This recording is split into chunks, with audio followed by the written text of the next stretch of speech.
It's time for the show that brings the magic right to your speakers. Ears Up! Hey, everybody. Another Ears Up podcast coming at you. We're coming down the universal connector thing to the internet, friends, and to your ears. Every day for 100 days. That's what we're doing. We're doing internet connecting ears times.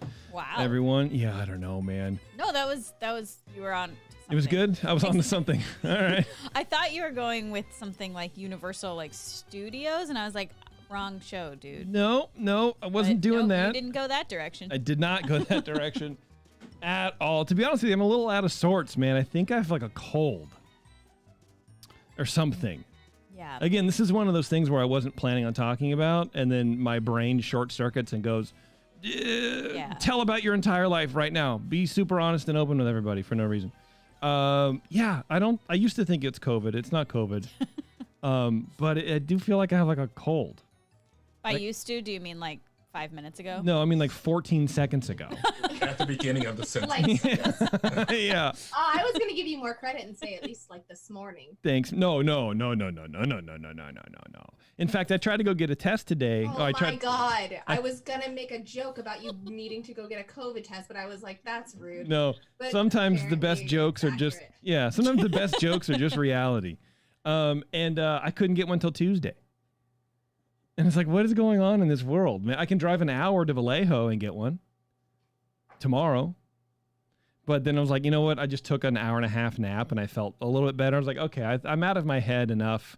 My headspace my mental is a little bit taken care of now. So I think I'm all right. And then every once in a while I go, I don't know. Maybe you do. Maybe you're dying. This time in 2 days you'll be on a vent. You know, that kind of stupid stuff. So I gotta figure my life out. But I think everything's fine. Drinking some tea. We'll be all right. You know, I got a fellow Greek on the show. Finally, the show can actually become what it's meant to be. You know what I mean? We got to anyway, I don't know. This show today, thank you guys very much for joining us. We are going to be talking a little bit later about Critter Country and what to do with Critter Country, or what we would do to Critter Country if we had the opportunity. Burn it to the ground. There's already enough fires in California, Bev. Why don't you just bring it down a little bit? I'm just going to say the two Greek men on the show right now will very much appreciate my new land. Oh, well, hey, man, I think that's going to be awesome. Yeah, that's a little bit of pandering, Taryn, but that's all right. Well, let's bring Lee on right now. Lee Paschalopoulos. No, I messed it up. I shouldn't swear either. Yeah, you really. I really messed it up. Do it for me, man, please. All right. So if you say it in Greek with the Greek accent, it's Paschalopoulos. Paschalopoulos. There you go. There you go. If you say it in an English way, you'd say Pascalopoulos, like Papadopoulos. So there you have it. Paschalopoulos.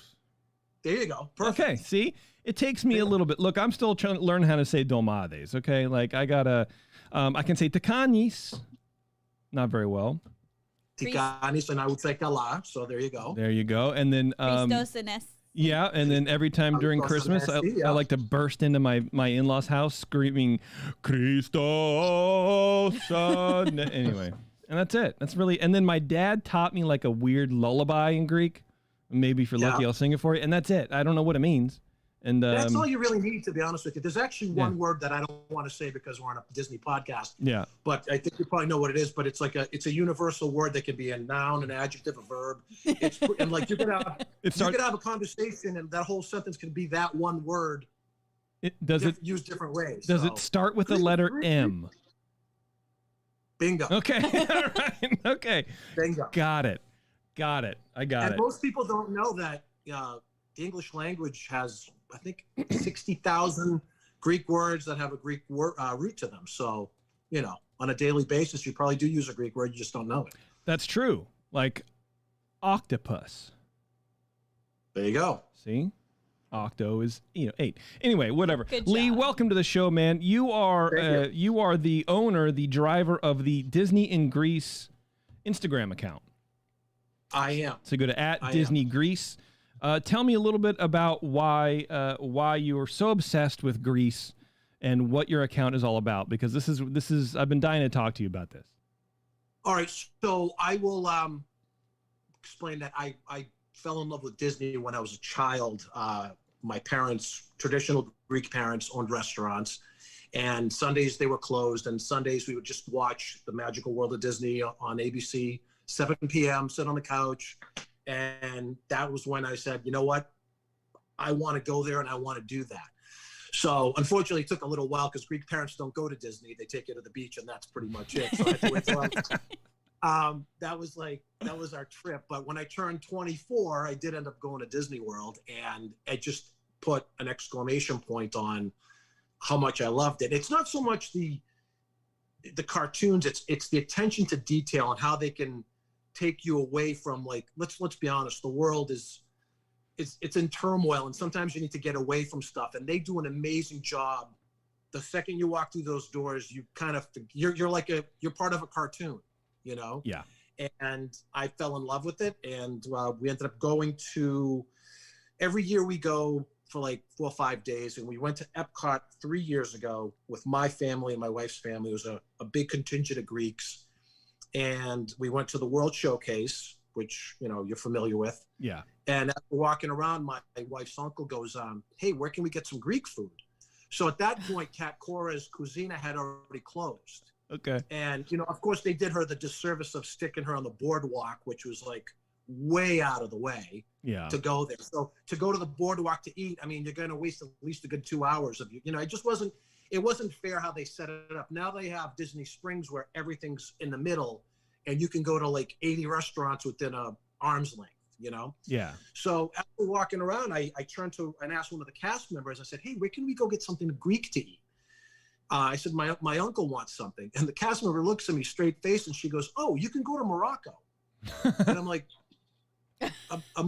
why would I go to Morocco for Greek food? She's like, well, that's where we have Greek food. And I'm like, in the back of my head, I'm like, do you have pizza in China? I'm like, what's going on here? You know? So to jump ahead a little bit, we go to the Italian Pavilion a lot because they have a restaurant there called Via Napoli. Mm-hmm. Via Napoli, they actually import a lot of the food to make the pizza, and also they import the water. So when they make the pizza, it's like you're actually having a pizza from Italy. That's how precise and, you know, accurate it is. Wild. So I said to myself, like, why would they put a Greek food in Morocco? First of all, Morocco and Greece are like 2,000 miles apart. eight countries separate them. They don't share the same religion or the same language. Most of the coastline of Morocco is in the North Atlantic. So I'm like, when you look at it as a Greek, I'm like, this just doesn't sit right with me. So we go to the restaurant, we sit down, I look at the menu, and that's when, in Greek, we say "moi piace," which means like it lit me up. It got caught like a caught a fire. I'm like, what am I reading? So I wrote down some of the stuff that's actually currently on the menu. Okay. Tzatziki, which is Greek and Turkish. So okay. Yeah, so fair dues. I want to be fair. I don't want to say that it's mostly ours, but Greeks and Turks are mostly known for that. Yep. Then they have tiroupitakia, which is a Greek dish. Tiroupitakia, teri means cheese, and pita is like Greek pita, so it's a Greek dish. The problem with it is they put tomato and relish in it. That's not what tiroupitakia are. So I'm like, not only have they watered down Greece, but they took the food and ruined it. Yeah. They have Greek wines, they have mythos beer, and it's all glommed in with Morocco. So when we got back to the States, that very next morning after the flight, we're having breakfast, and I started doodling on a napkin, and my wife's like, what are you doing? I said, I'm starting a petition. And she thought I was crazy. Needless to say, since then I've had a few celebrities reach out to me. The Greek Church has reached out to me, the Archdiocese. The Greek Church reached out to you. What's that? The Greek Church. Wow. How was that conversation? Well, they saw my Instagram page, and I got a call randomly from this gentleman named Costa. Of course, most Greek guys are named Costa or Nick. And he's like, my name is so-and-so. I'd like to speak to you. Anything we can do. So they started posting my photos. We ended up getting calls from a school in Australia that was all Greek students reached out to us. And it just, it was just, I just did it to pass the time. And all of a sudden it started to take on a mind of its own. And I'm like, wow, this is really getting serious now, So, I mean, I've been reached out by the first person actually to reach out to me, which I want to mention. I don't want to forget him because he's actually technically my partner in this. His name is Thanos Voudouris. Thanos is a Greek gentleman from Washington, D.C., and he is retired he was a computer programmer for NASA. Wow. Oh, wow. Yeah. And when he called me, I thought he was a crazy kook. And then my wife Googled his name, and he's a real person. And he's actually the one who helped me set up the website, the petition, the Facebook page. The Instagram page was all me, but he did everything else behind the scenes. And he has just been nothing but awesome. And we become very good friends. He's an older gentleman, but he's anything pro-Greek, he's all for. So he's helped us with that. And that's how we've gotten to this point at this point, So wow, I love it. And I apologize. I think I gave the wrong handle. It's Grease in Disney. Instagram.com/Grease in Disney. And you can go and check out all the posts. And you were telling me that a lot of the renderings, or I think you said all of the renderings, the cartoons that you put on your Instagram handle are drawn by you. Correct. That's amazing. Wow. Correct. And I'm looking at it, like, geez. I was actually, I was accepted to Rhode Island School of Design back in the day, and Pratt, but I have, I think only Greek people, Greek kids would understand me, but Greek parents, you might have a dream. Greek parents do a great job of destroying that dream. They really do, man. Yeah. They really do. So they're like, oh, you want to draw a mouse? No. You're going to go to business school like everybody else does. So I stuck with it. I started, my wife actually at the beginning, I was just drawing it on my phone, believe it or not. And then a couple of years ago, my wife got me an iPad with a program, and I started going to town, and all the renderings are me. So, Wow, they look great. I would have no idea. I just assumed that you were like putting them together off the internet or whatever. But that's great. That's crazy, man. Nope, those are all me, man. I take a lot of pride in this. I've taken it. I'm a proud Greek, and I'm just kind of bothered by the fact that they were not there. I don't think you're kind of bothered. I think you're highly upset about it. Because like in your, so I'm not hiding it. Right?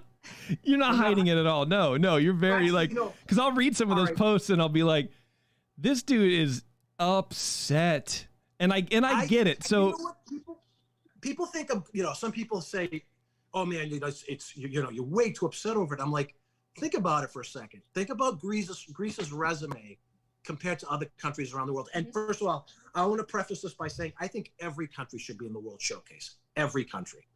I think it's a great place. When they opened up Epcot, it was supposed to be like a World's Fair kind of thing. Yeah. And a place to learn about other countries and their cultures and their foods.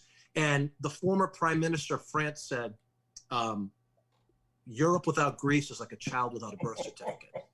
Right? Yeah. And when you think about your daily life, like you see and touch and say something Greek 24/7 and you don't know it. Right. And it's kind of tough to know that right now as we speak, the Olympics are going on. Yep. If Greece was in the World Showcase, and every 2 years you have the Summer Olympics and the Winter Olympics, the amount of revenue it would generate is mind-boggling, and I don't understand why they're missing it. I did do some homework though, and I did find something out that you might find interesting. So in the 80s, there was a pavilion set up for Greece. So what was going to happen was the Onassis family was going to fund half of it. And then there was a Greek, what is she called? I think she's a singer. Her name is Melina McCoy. No, I'm sorry, she's an actress. And she was going to be a spokesperson. And there were Greeks that were from Tarpon Springs that were going to fund the rest of it. And then when it came time to, cross T's and dot I's and sign contracts, all the Greeks scattered. And, oh no.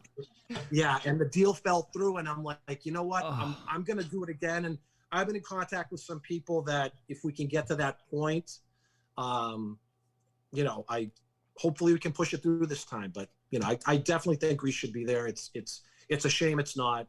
Well, when you say to that point, what point are you striving for with this?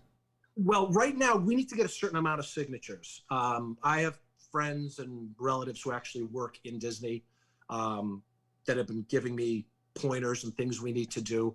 We need to get a certain amount of signatures to get their attention. So that's one thing. I've actually gotten the attention of a gentleman by the name of Angelo Tsarouchas, who's a Greek comedian from Canada. He actually did a 15-second video for us. He's been supporting us. We've reached out to a couple of celebrities that are in the works, but unfortunately, because of COVID now, things have kind of slowed down. So, obviously it's been put on the back burner for the time being, but we're still chipping away. And then hopefully once this is all done, we can, push forward and hopefully, get this done. Okay. So you're not just a fan site on Instagram that sort of like vents your frustrations a lot like I do on this show. And then that's it. Like you're actually doing something to achieve a goal. I am spending my own money. I don't ask for money. I don't, nobody's paid me anything. It's funny. You get a lot of trolls who say, oh, you can't do that. You can't draw Mickey and put Grease, you're going to get sued. And I'm like, if they're going to sue me, they might as well sue everybody that's been using Disney Mickey Mouse shapes because there's thousands of them online. I'm like, right. If they want to come for me first, that's fine. But I use my own funding. I'm passionate about it. I think Grease has to be there. I can tell. And, I'll tell you what, I've been to Disney World once. My wife and I went on our honeymoon, was it? Yes. Okay, thank you. And I remember, going through a Small World, and I was very excited because even before we went to Disney World, I was like, how is Greece not in Small World in Disneyland? I don't understand. And I basically went through the same diatribe that you just did, but I was like more like animated about it because because this is just what I do. But it's like, I don't understand. You got drama and government and, societal, structures and just a lot of on and on and on, right? Math, philosophy. And yet, we have a little cowboy guy, swinging a lariat around. Like, where are we? Where am I? I want to be seen. And then we go to Disney World, and I see that scene in Small World. I was like, okay, that's sort of there. But in World Showcase, there was nothing. There was nothing. Italy has this big pavilion carved out for them, and I felt I was upset as well. So I'm glad to know that it's not just me and my brain, that it's other people too. Trust me, I'm probably the angriest Greek guy you'll find. I'm just, I see the things that make me upset is the fact that there's the president of development in Disney World is a gentleman who's been working there for over 40 years. His name's George Kalogridis. And I'm like, how does this guy walk around through Epcot, through the World Showcase, and not say my country's missing? The other guy too that I don't want to call him out because I like him and I think he's a good actor is John Stamos. Is a huge Disney guy. Oh yeah, and he's got, yeah. I know he's kind of locked in because he works for ABC and ABC is a parent company, Disney. I get it. But at some point, you got to take a step back and say, what's right is right. I mean, just recently, 2 years ago, they updated Soarin' and they still didn't put Grease in. I'm like, well, they couldn't see through the pollution when they flew by. It's a very good point. I mean, if you go to It's a Small World, they gave us a sheep that's nodding its head no and a small little boy. And then if you go to Spaceship Earth, there's Socrates talking to a couple of students, and that's it. Actually, no, one more thing. The Coca-Cola store has a fountain drink that's Greek, that's written in Greek, and that's it for the Greeks. That's all. Done. So the country that, that's all we get. The most mimicked building in the world is the Parthenon. Between philosophy, the marathons, the Olympics, theater, like you said, so many things we've done, and we don't have a pavilion. It's mind blowing to me. It really is, man. It really is. Yeah. Well, and the fact that they stuck us in Morocco. I mean, if they stuck us in Italy, I can say, okay, they're 500 miles away. They're right next door. I get it. Sure. But, yeah. They've controlled us for 400 years. It's fine. We can sell domades from there. Right. I can live with that. But yeah. I mean, Morocco, it doesn't jive with me. So I said, I'm gonna do this. I'm gonna, I'm gonna keep pushing. So that's what I've been doing. Yeah. Okay. I love it, man. I love it. Well, I'm signing the petition right now. I already did. I just did. Yeah, I just ask everyone if they can just go to Greece and Epcot, and just sign it, pass it along to friends. I got to get at least 250,000 signatures. The funny part is I get a lot of likes on Instagram, and I post, and I think for every 100 likes I get one signature because I don't think people understand how to do it, and a lot of Greeks in Greece don't get it.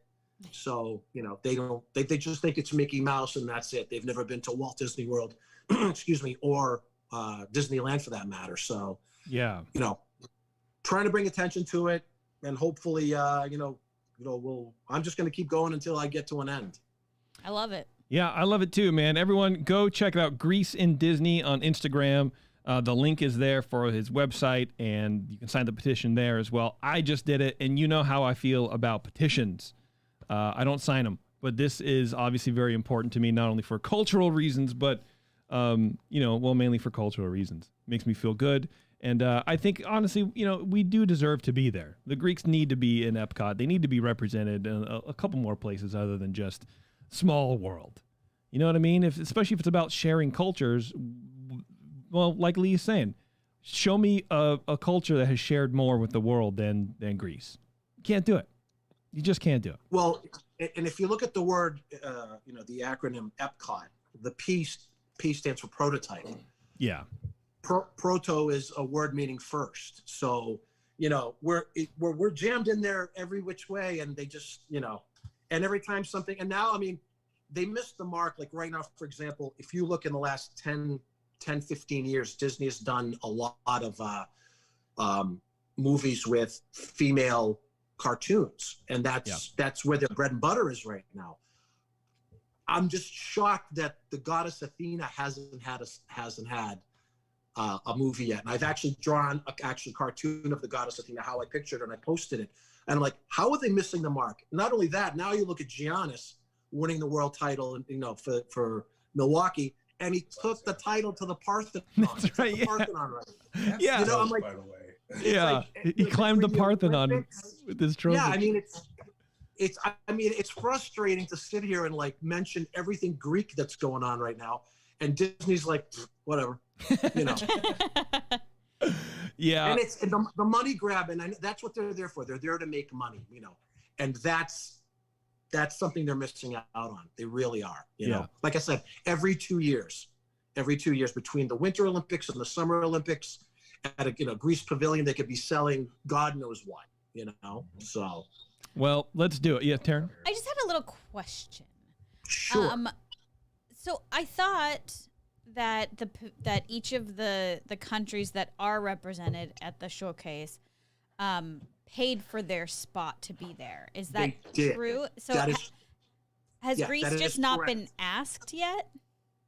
Well, at the time, so the research that I found, and I think this is pretty accurate, was that they were not interested because, again, they don't know. Greeks when I went to Greece a couple of years ago, I did something crazy. I brought a little figurine of Mickey Mouse, and we went to the Parthenon, and I needed to get, I'm going to start posting these photos. It's Mickey in front of the Parthenon, which everybody thought was funny. The problem that happened was I actually got yelled at by a security guard, but apparently you can't take photos with, objects and post them online. I guess it's against the law. I was like, well, you know what? I just spent X amount of money to get here. So I actually dove into a group of Chinese tourists, and I kept popping up to take photos and popping back down. And then I ran out with my wife, and I said, you know what? I'm doing this. I'm going for it. I don't care. Against the law. Wow. So what I found out was, yes, they did, but now apparently Disney is going to be paying a portion of it. So Okay. How true that is, I don't know. The Greeks didn't want to do it because they didn't know what it meant and what it's about. They could care less. Greeks that live in Greece tend to vacation in Greece, and that's it. Okay. Unfortunately, a lot of them don't have enough money to leave and come to the United States. For them, and you got to think about it, to come to Disney World for a week. It's you're looking at, for a family of 4, at least $5,000, $6,000. Yeah. And when you make €450 a month, you're not going to do it. So it's difficult. So I try to explain to my cousins who will be watching this probably tomorrow, what it is. I had to show them YouTube videos and say, hey, and try to explain to them that Disney World's the size of Manhattan. It's 42 square miles. And, it's like trying to explain, flame to a caveman before they see it. They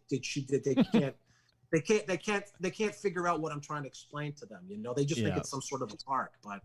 Well, and also you can't show them anything tangible, like as you've mentioned, as you've made clear, there's such an underrepresentation there. You can't be like, oh, well, they have this or they have that, representing our culture, but there's nothing. Well, you think about the food, the music, the culture itself. It's just, and of course being Greek, and Jason will attest to this, where Greeks are very proud. We're like sometimes over the top proud, like in your face proud. Yeah. Yeah. And like we love passionately and we hate passionately. And like when I saw this happen, Did you know Jason was Greek? Yeah. Yeah. So when I saw this happen in Morocco, it lit me up. And we've it's funny because there've been a few times, I think it's been about a half dozen times, John Stamos has liked some of our stuff. Oh, wow. Dave Batista, who's part Greek, liked some of our stuff. We've had a lot of people reach out to us that I think their hands are tied because they have contracts with Disney. Mm-hmm. So maybe that's their way of saying, hey, we're here, but For sure.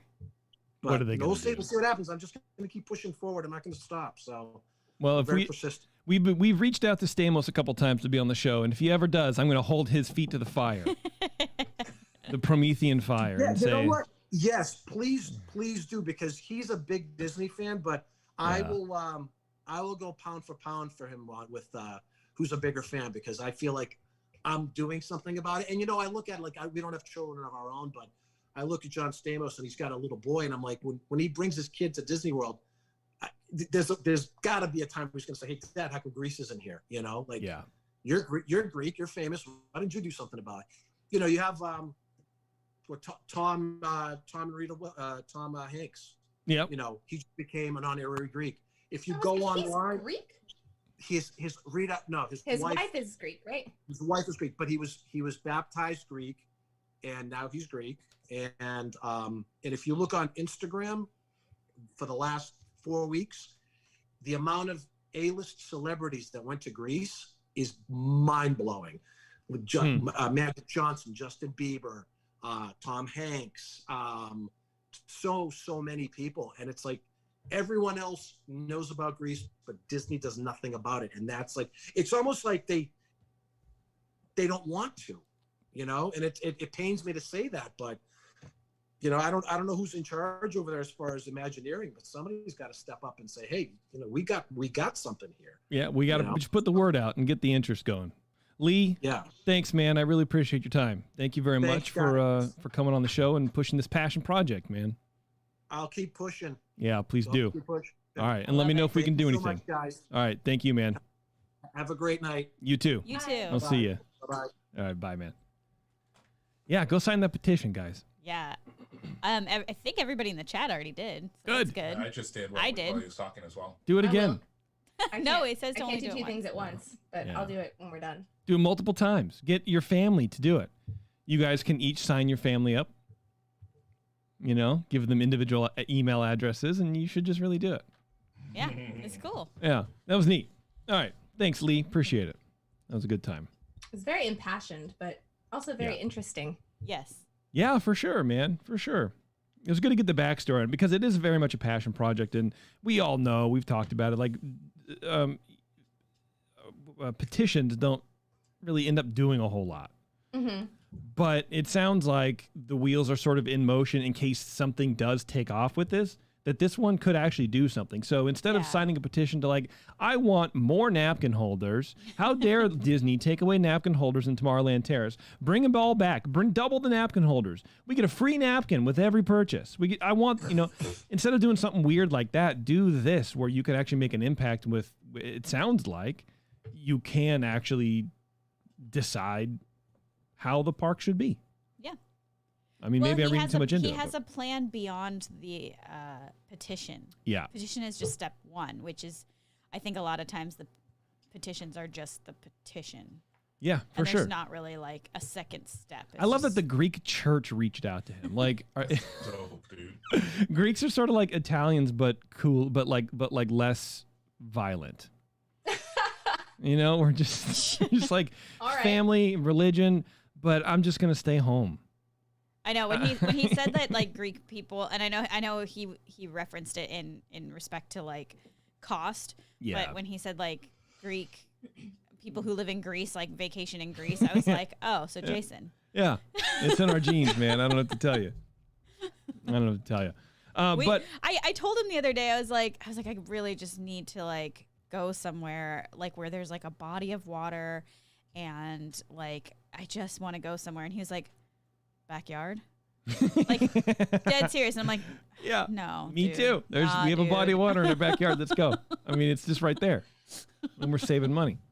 Although, if you live in Greece, that's still a hell of a place to vacation. That is true. Oh yeah, absolutely. My friend, I didn't realize, my former coworker, she would just started posting pictures, and her whole family was in Santorini, and I was like, I want to be there. Yeah. Isn't that Sublime song?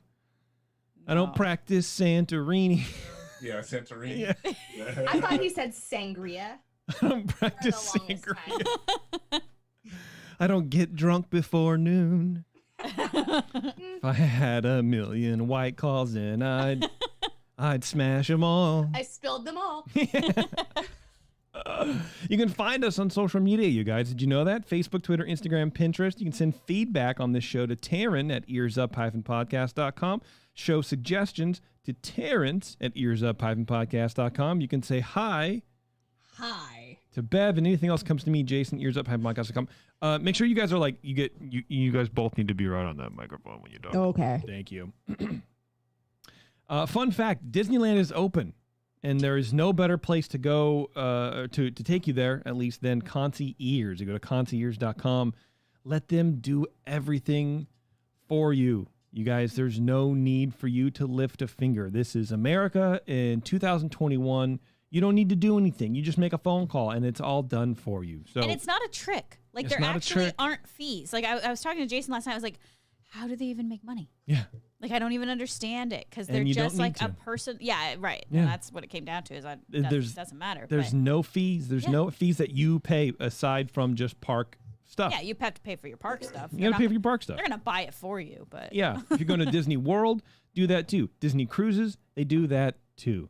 So check them out, concierge.com. Even if you aren't ready to book yet, find them on social, like them on social, follow them around, send them an email, maybe poke around a little bit. Like, well, how does this work? What can I do? Yeah. When do I need to make a decision? What needs to happen here? And they'll tell you. And, then you can do it 6 months in advance, whatever you want to do. They'll help you with it. And then if you have to cancel for whatever reason, they'll help you do that too. They're nice people. They're helping you out.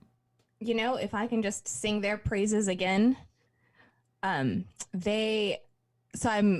like a month out at this point from our trip, and we made our food reservations, and there was one particular restaurant that we really wanted to go to, and it ended up being that all of the reservations were gone. And I mean, we were like 60 days, like right there, and there was nothing. And the person I'm working with was like, I'll set an alert, and if something comes up, I'll book it for you, blah, blah, blah. And I was like, okay, whatever. So I went online, and I'm like fiddling around, and I ended up making a different reservation for a hotel myself, or for a restaurant myself. And then I woke up one morning to an email, and it was like, your reservation is confirmed for the drive-in whatever place. And I'm like, oh, hell yeah. So I went in and like canceled the one that I made. So they're working for you even when you think there's no hope. That's awesome. That's what the hope bringers. They bring hope to your vacation. That's right. That's right.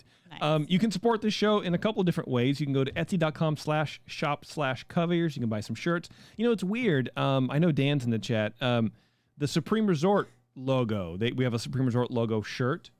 It was pulled by Etsy because they don't allow, what was the phrasation they used? Basically, they're saying it was counterfeit. Actually, I think they said counterfeit. And I'm like, I don't understand. So they go, we're pulling it, and we're doing a 10-day internal review of this posting. And there's no way anywhere that you can contact Etsy. You can't do it. There's the email you can't reply to. This is from their Etsy Marketplace Integrity team. They've deactivated one or more of your settings as potential counterfeit or unauthorized item. So poking around their website, you can sort of like get to a contact page based on these different choices that you make of like, I need help managing a listing. And it says like deactivated thing. Click on it, write this whole thing out, hit send again, nothing is happening with the button. That's the worst. And there's no email address. I reached out to them on Twitter. There's nothing. And it's like, I don't understand what's going on. But so my apologies. You cannot buy the Supreme Resort logoed shirt, Dan, is basically what I'm just talking right to Dan now. You can't buy it, Dan. But in like, what, 4 more days, maybe you can again. Hopefully. I don't know. It's very weird. I just bought 2 shirts. One of them is literally Mary Poppins. And it says practically perfect in every way on it. Yeah. And the other one is a silhouette of Mickey Mouse. What? Yeah. Yeah, but the Supreme Resort might be a counterfeit one. The Supreme Resort is counterfeit. Wow. How many churro shirts did you buy, though? 0, because I already own 2. Or Fantasyland shirts in the Tomorrowland logo that I'm wearing right now, guys. Remember you used to do this in middle school? Terrence, did you ever do this? Literally, no. Okay. Are you pretending to have guests? I don't know what's happening. Yep. Okay. I was. But the best way is going to patreon.com/earsup. That's the best way to do it. The Patreon rebalancing tiers are in place. Depending on the tier, you get a fatter discount on our Etsy shop. So that's cool. You get at least 3 days, if not more, head start for some of the bonus content that we're going to be pushing out there, and also even the secret show. So if you want to listen to the secret show a little bit early, you can raise your tier a little bit. If you don't like the higher tiers, you can drop down to just the 5. That's fine too. Whatever you guys want to do, however you support us, I really appreciate it. It doesn't matter how. Even at the $2, we love everybody equally here on this show. Speaking of little shows, the latest episode of The Pyramid, The Eye of the Ears, is out. I released it today. So if you are a Patreon supporter, why don't you go ahead and listen to that. I do have about a 3 to 4 minute clip I'm going to play at the end of the show from that show. It's good. It's a doozy. It's a doozy. It's all about Cars theories in the Cars universe.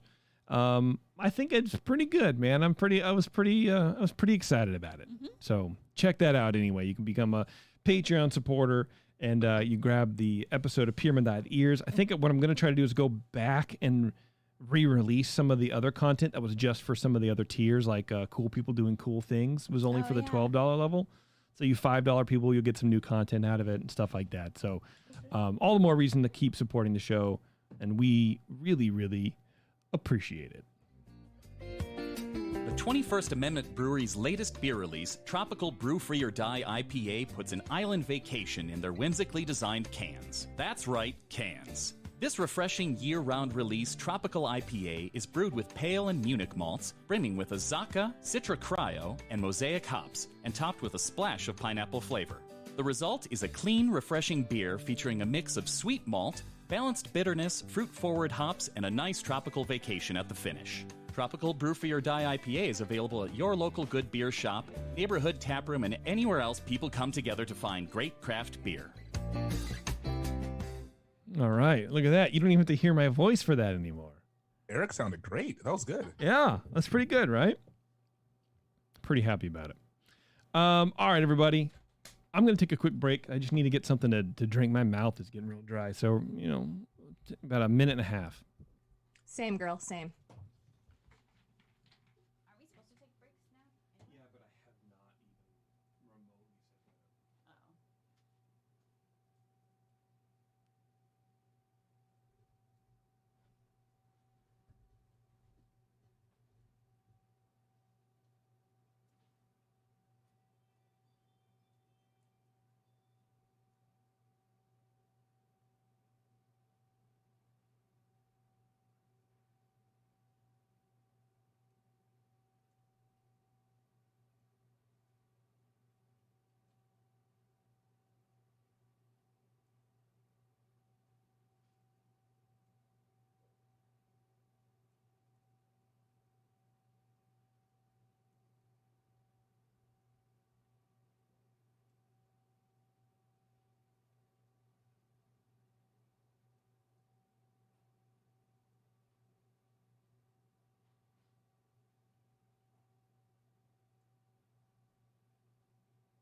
Hi. Hi. Hi. Day muted. Yep. You guys ready? Why are you Why are you muted? I was. there you go. I was working with my screen to get the thing so that I could. Working with see my it. screen. You know that Okay. Pocket War doesn't work anymore. Oh, really? I deleted Yeah, that stupid app 'cause years I did ago. too, but it stays in my. It should have stayed in my my iTunes account, but it's not. It's only available in the UK. Oh, wow. What Yeah, did it's that bullshit. app do again? I forget what Pocket You War had to is like about. feed him and like dress him and like. Oh he had to my do God, things. It was that's so right. dumb. He had to like work out, Oh, he's like a Tamagotchi. kind of, Okay. but it was Warwick Davis, and I loved it so much. Now I'm kind of disappointed. Now I want it to work again. Right? Root my Same. phone. Same girl, same. Yeah. All right. Now is the time for the show where we talk about Critter Country and what to do about it. I just don't know. We can either get rid of it, we can revamp Burn it it, to the ground. we can do a lot of different stuff with it. So we all sat down individually and did a little armchair imagineering and tried to figure out just what the best route is with Critter Country. It's one of the last almost last untouched areas of the park, except for Splash Mountain Revamp, which for me threw a whole bloody wrench into what needed to happen. Oh, see, I made that so easy. Oh, Taryn made it so easy, guys. The first thing ever she's made easy on me is Critter Country Revamp. So let's get into it. Who wants to go first? Should I go first Yeah, you never go for a first. change? Sure. Let's do it. Let's do it. I was feeling a little saucy yesterday when I started this. Like most things in this part of the United States, the area we know as Critter Country was built on the backs of the native population. Originally named Indian Village, this area of the park showcased the wonderful artistry of Native American culture, as well as the Indian war canoes. Seeing how most California tribes weren't really canoe warriors, as far as I know, this stereotype was finally ended when the area changed over to bear country. Oh, sorry. That was me, and I apologize. I know it was you. What happened? Are you okay? It's fine. Go Okay, ahead. good. All right. Themed to the forests of the Pacific Northwest, much like that Rainbow Campground John in DCA, whatever it's called, the crown jewel here was the Country Bear Jamboree. Bear Country also had the Golden Bear Lodge, which is now the Hungry Bear Restaurant. Bear Country went the way of the dodo in 1988 in favor of Critter Country. Welcoming this change was a brand new ride, Splash Mountain. In fact, the two are so tied together, the name Critter Country actually comes from a quote in the Song of the South that goes, "Where the folks are closer to the critters and the critters are closer to the folks." Oh. So right there, if we have a problem with Splash Mountain, we should probably have a problem with Critter Country name because it comes from the movie. So anyway, now that we got a little bit of a history of Critter Country out of the way, I want to try something here. Everyone, I want everyone to close your eyes. Oh, boy. You listening? Close your eyes. Unless you're driving or performing surgery or dangling your child over the railing of your third floor condo for fun, just close your eyes. Think about the Haunted Mansion, specifically, the front of the line. You're facing the front of the line. You're about to walk in those gates. Now you turn and you start walking to your right, which on my notes I put to your left, and that doesn't make any sort of sense. You start walking to your right, past the trail of people escaping the best ride in Disneyland, towards the roar of Splash Mountain, both the anchor and the entrance to Critter Country. Now, in your mind, I want you to stop in front of the flume chute, making sure there are no people directly behind you before you stop, of course. And I want you to think about what lies ahead. What does Critter Country actually have in it? Winnie the Pooh? Some kind of shop? Maybe two. Entrance to Splash Mountain? It's probably about it, right? You're not necessarily super wrong. You can open your eyes now. As far as land goes, it's tiny. It's a mere 4 acres. And as you climb that small hill towards Critter Country, look to your right. The Harbor Galley right there is part of Critter Country, right by the sailing ship Columbia. I did not know that. Harbor Galley technically is part of Critter Country. I also did not know that. As you move into Critter Country, you pass the little cute sign there. You round a small corner, and you're at Davy Crockett Explorer Canoes, formerly the Indian War Canoes. Right across from that is the Briar Patch, which is a small shop where you can buy hats and caps. Fun, guys, right? Fun stuff. The outside is themed like a log cabin, which, as we all know, is the exact and true way animals live in the wild. Kitty corner to the Briar Patch is the Hungry Bear restaurant. Taking up an enormous footprint, the Hungry Bear is one of the only cool and shaded places to eat in the parks. It's also one of the most crowded places to eat in the parks. But trudging on, you have the Many Adventures of Winnie the Pooh on your left, on your right. Gee, I confused my left and right when I did this. That is on your right. The entrance to Splash Mountain on your left.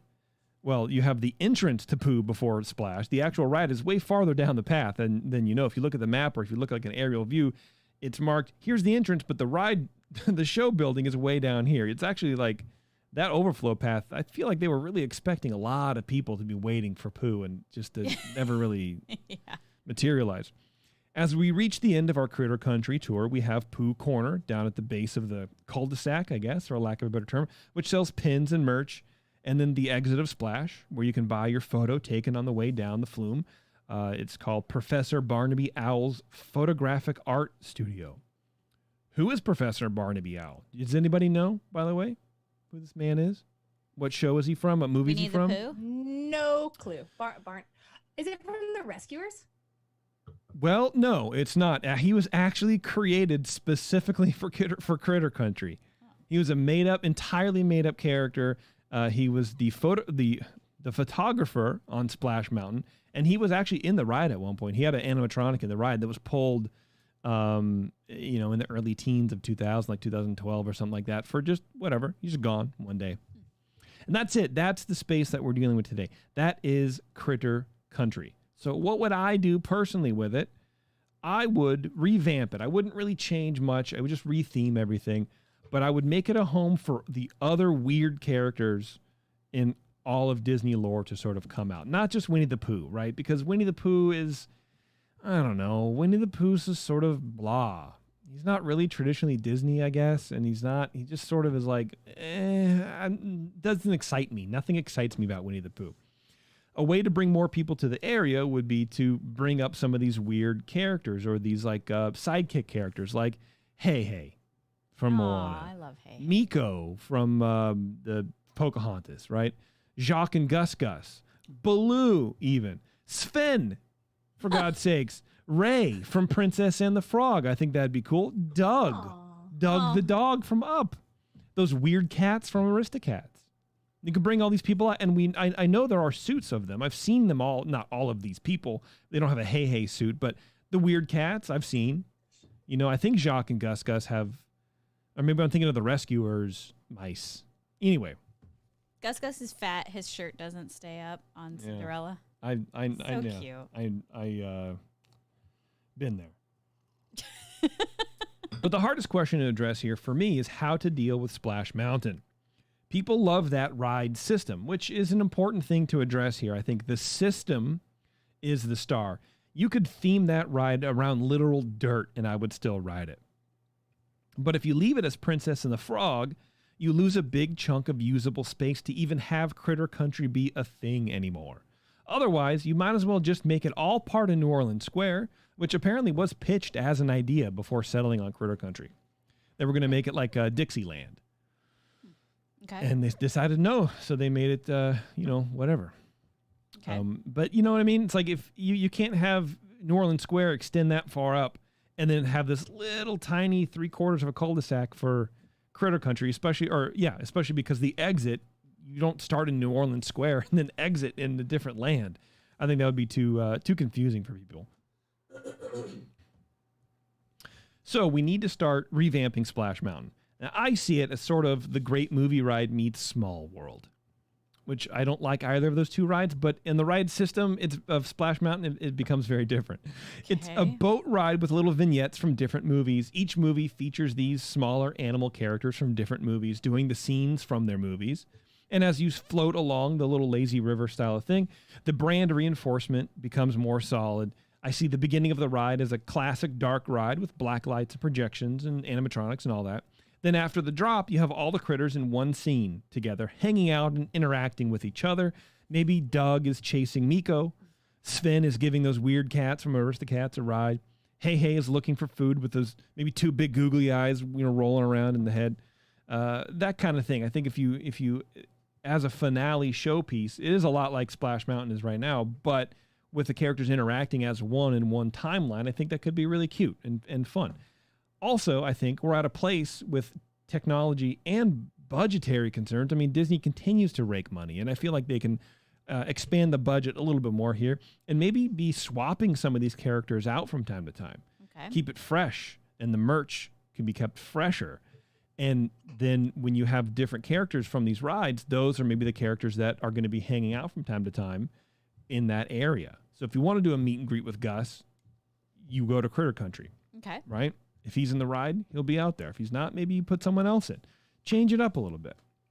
Okay. So we keep the drop, keep the lazy river type experience, and hype up several Disney films and characters all at the same time.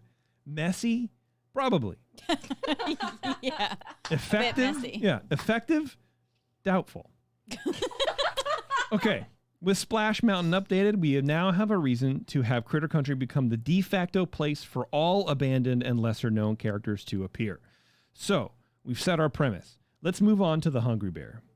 Obviously, we have to keep it as an eatery, and we have to keep the downstairs. It's cool, it's right by the water, and it has some of the best views in the park, honestly. The menu will be themed towards foods from the different characters that are now housed in the area. Hey Hey's drumsticks. Jacques and Gus Gus's French fries with cheese sauce. Jeez, dude. What? Hey Hey's drumsticks? Well, because Maui keeps calling him a drumstick. Yeah, so you're eating Hey Hey? Well, it's Hey Hey's drumsticks because we don't eat roosters. Okay. So it, Oh, you know. okay. It's just his wife. Yeah, man, why not? Dang. Jacques and Gus Gus's French fries with cheese sauce because I couldn't think of a better, more elegant name for that. Because they're French. Sven's carrot cake. Not crepes. No, not crepes or poutine or whatever. Sven's carrot cake. That's cute. Stuff like that. Nothing really changes. It's not going to be called the Hungry Bear anymore. It should be called something else. I forgot. But I did look. Side note, go to Google Earth and look at Disneyland Park on Google Earth. The images were taken in March when the park was closed, when the Jungle Cruise was drained. And so you go through and you can see the track in the Jungle Cruise. Not a whole lot because it's the canopies, it's overgrown, but you can see some of it. There's cars like around the hub. It's pretty neat, man. It's kind of cool. But I tried to look at the Hungry Bear and figure out what to do with the space, and it's like a lowercase b. It's just there's nothing you can't really. So you keep it. I mean, Yep. what are you gonna do? But change the food because right now you look at the menu, it's literally hamburgers. And Chicken like a barbecue thing, yeah, like that's it. It's just nothing there. It's So- also so bad. Yeah, It it's is not good. no, but it is pretty cheap. It's like a cheeseburger is like $11, which I feel like is cheap for park food. Yeah, I and don't it's know. awful though. Yeah, It's probably. Awful. Yeah, You can get an $11 burrito for so much. yeah. better Can you anymore? The Briar Patch still sells hats, but it's now called Hats for Humans. And the inside is little hats on display worn by some of the characters in the land, That'd be kind of funny, I guess. Pooh Corner can honestly stay that way. Pooh has earned his spot in this land. We're also going to keep Pooh's ride because that ride kind of slaps, dude. I really like Winnie the Pooh ride.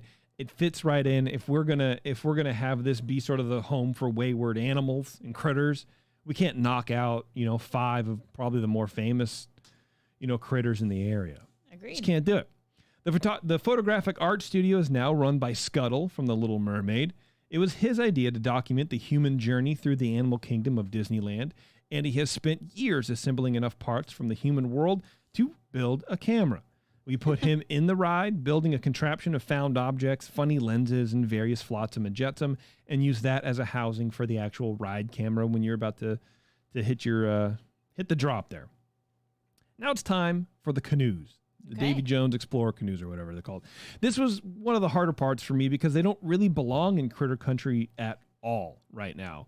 And nothing you do with regards to the canoes with changing Critter Country has anything to do with Critter Country. I mean, you think about it, you just board in Critter Country, then you're in the rivers of America. Yep. and then you're back into Critter Country. It's very, very weird.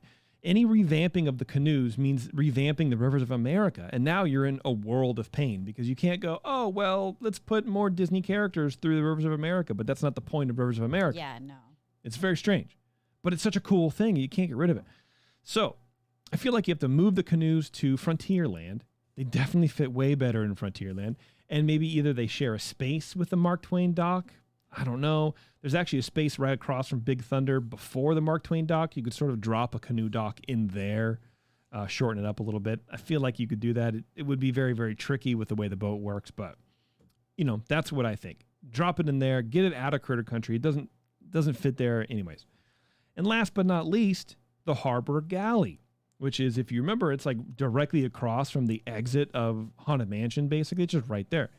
I would annex this into New Orleans Square, to be honest. I mean, the sailing ship Columbia isn't that far out of the range of the New Orleans theme, so I feel like they could Tiana it up a little bit, maybe serve her beignets out there instead of wherever they serve them now, you know what I mean? I agree with that. So that's what I would do with Critter Country. I would change it up a little bit, bring in some more of these ancillary characters, and, like that. I think that's good. Yeah, thanks. Yeah. There's a complimentary 10 seconds of silence. I love it. Sorry, I was trying to find the unmute button because I have my screen pushed over. I think I like that you didn't change a lot because it's very difficult to think of ways to change Critter Country. It is so small. The footprint is tiny. Dude. This was really hard. I do apologize for this assignment.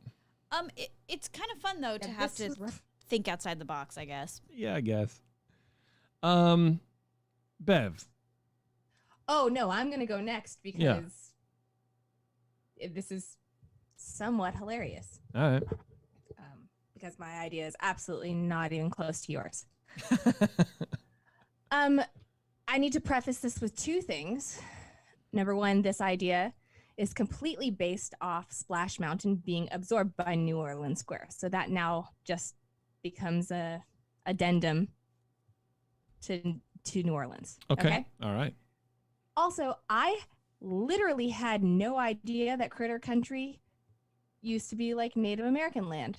I didn't either. I thought about 3 minutes ago when you read that, which is where my outburst stemmed from. Got it. Okay. I always thought it was in Frontierland because that makes sense to me. Yeah, I did too. It doesn't make sense to go through Frontierland through New Orleans Square. But Frontier is not the same as Native American. Yeah, it is. But that's the frontier. They're hundreds of years apart. No, they're not. It's the Pocahontas Wild was the West. 1600s. Yeah, well, the Pocahontas may have been the 1600s, but like the frontier land, like that's cowboy time. That's 1800s. That's 100% Indians, Native Americans. Same. I mean, and Native Americans have been here obviously for hundreds of years before us. Mm-hmm. So that it can definitely span, well, like you said, 1600s through 1800s, early 1900s. There were still Indian wars and stuff like that being fought, Okay. The West was pushing the Indians into non-existence, honestly. Gotcha. Yeah. Okay. Yeah. All right. So happy notes, guys. Happy, fun stuff. My idea for Critter Country would be to theme it as a Native American area. All right. I honestly had no clue. And I was like, I feel like this is a pretty good idea. Biscuit. God, I'm so glad I went first too. Oh my God, I have myself on mute here, and I'm like swearing up a storm. I'm like, crap. How did I not know this? Anyway, So my idea for Critter Country would be to theme it as a Native American area. If Disney felt the need to include IP, they could potentially use Pocahontas or Tiger Lily, but I personally think it would be better, and I would prefer to have that be more of a background focus, not even really a focus. Maybe this can just be the area where you would go if you wanted to take a picture with Pocahontas or Tiger Lily. Like this would be where their characters would hang. Okay, got it. Obviously not at the same time. Okay. That'd be weird. Just a little bit, yeah. I think it would be cool to have different areas showcasing true Native American culture. For example, actually hiring real Native American people who are knowledgeable in their culture to tell story, to have like an area set aside where they tell a story or a legend or something from their tribe that's based in truth. And in another area, you could have someone teaching like a basket weaving class. Sounds good. I love that idea. I think that if this area was set up similarly to Hollywood Land, you know how they have like Turtle Talk with Crush, and then you can go over here and learn to draw. Like, I think that would work out well. I like it. And since the canoe boat ride is already part of Critter Country, I think it would fit well with this theming. I don't think it really needs to change much. What I would change, however, is as you're going around, you see the fake animatronic natives on the hillside. I'd say replace them with actors actually doing traditional things, maybe building something or making a fire. I don't know, but just doing real stuff. So it's like a real experience. At some of the kiosks, I think it should just be like really authentic. So the kiosks, there's no churros in this land. Hated it. Next. Hated it. You could get fresh fruit, dried meats. So you can sell beef. So you're basically at like Harris Ranch. Yeah. Yes, absolutely. And I actually I didn't remember that I had typed this out, but it's funny. Set that crappy Hungry Bear restaurant on fire. How dare you? And replace it with a restaurant that focuses on Native American fare. I've never eaten there. First of all, Native American fare is like acorns, like ground up and stuff. I actually did a Google search because I was like, is that a thing? No, it's absolutely a thing. Like what? What's Native American fare? Well, I didn't like. I'm not doubting you. I generally don't know. I know what it is because it's part of mine too. So it's soups and stews and cornbread. Yes. Yep. And lots of corn, just corn in general. Right. And also you have eaten there because you were like, we should try this place out for the show, and we all went together, and it was awful. I don't remember that at all. Yeah, you blocked it out because it was trash. Hey. As far as Winnie the Pooh goes. Now, I know a lot of people love that ride for nostalgic reasons. And as someone who hates it when Disney robs me of my nostalgia, I struggled with this one. I feel almost everyone, apparently but Jason, ride this ride generally because it is almost always a walk-on. It's not what one would call a people eater, if you will. No, it's not a people eater for sure, but it could be if more people were willing to be eaten. Right.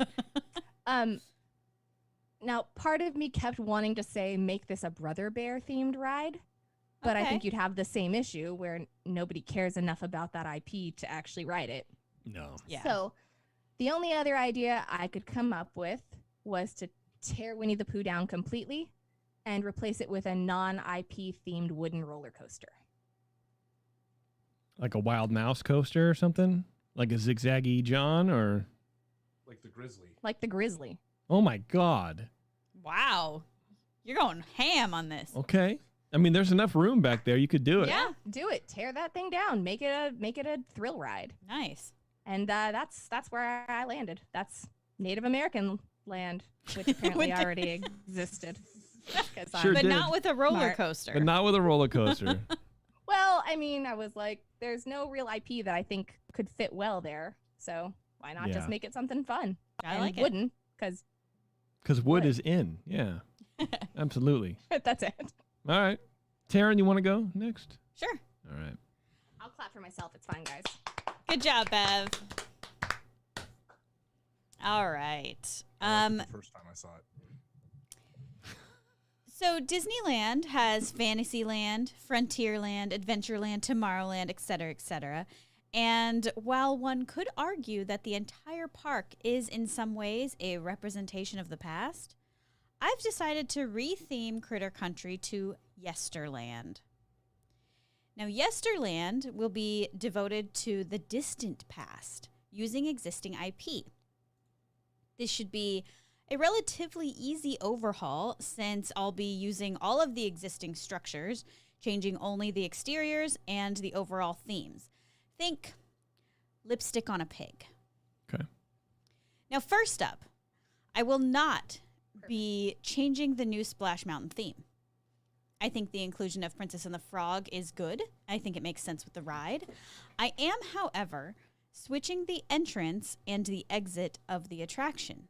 So the entrance is now going to be located before the bridge, right at near the exit of Haunted Mansion. And this move is going to technically move Splash Mountain into New Orleans, and it's going to become a New Orleans attraction. Freaking brilliant. Which to me makes more sense for the theming of the ride. And then to help with the immersion into the new land, music is going to play a big portion of this, especially on that bridge. So I didn't write this down, but I'm thinking that, you know, you have your New Orleans themed music, and then maybe it kind of like, the volume lowers slightly, and then it starts to rise back up as you're like partway through the bridge. You know, you hear the Splash Mountain thing, the boat go down, you hear the water splash, and then the music starts rising back up to bring you now into Yesterland. That's sort of your mental change into a new land. Now, that said, the Yesterland side of the mountain is going to be very carefully rethemed to resemble Mount Olympus.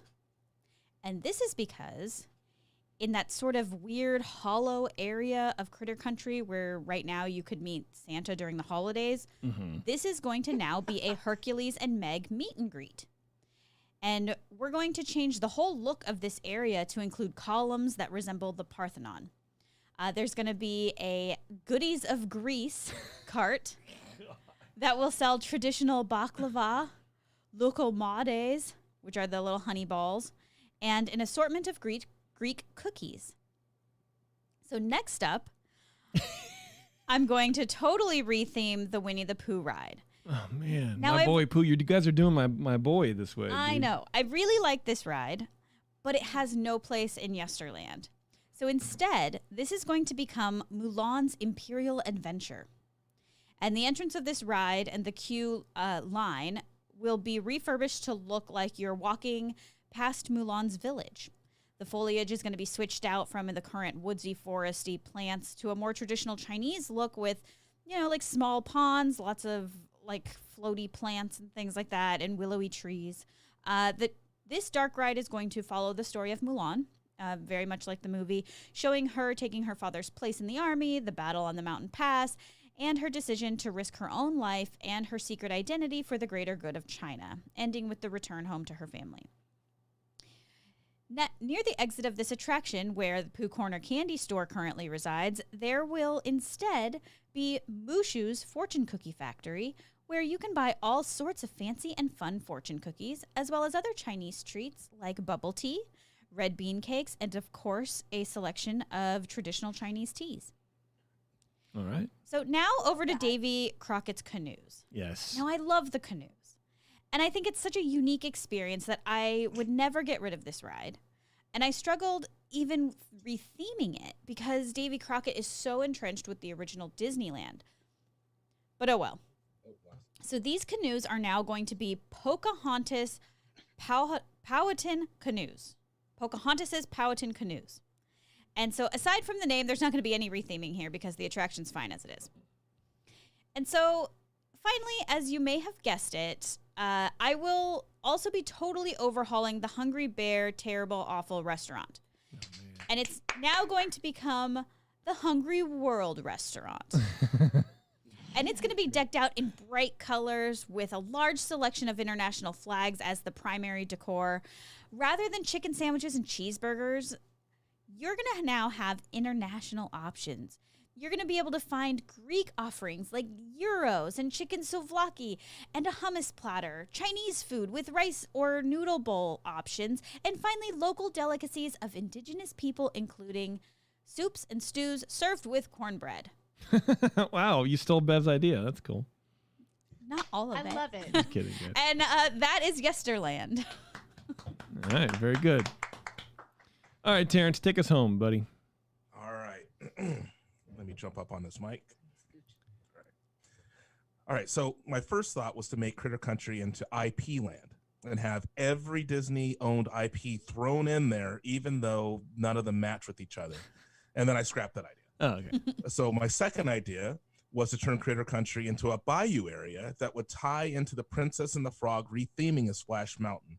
Hungry Bear would turn into Tiana's place, and there would be a beautiful area with music by Randy Newman playing the entire time you're walking through there. I love it.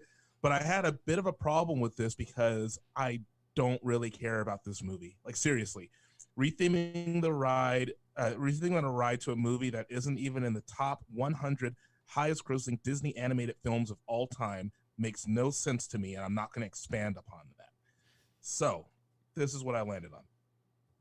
I chose to retheme the area to a movie that is at least one of the 30 highest grossing animated movies of all time. It's also a cultural juggernaut.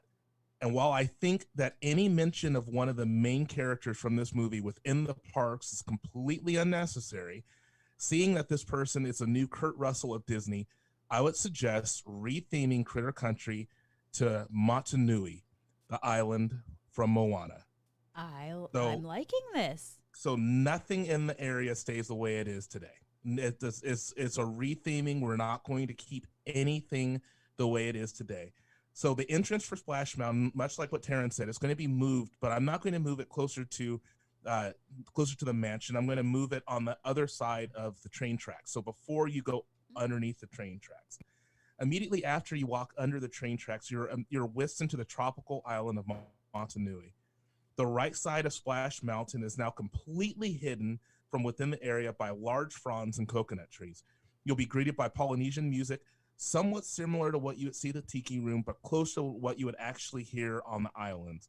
The far end of the area, which would be basically butting up against the back fence and also where Splash Mountain is, the end of the area would feature a large volcano, and on that volcano will be an Easter egg of the 2 stars from the short movie Lava that happens right before Moana.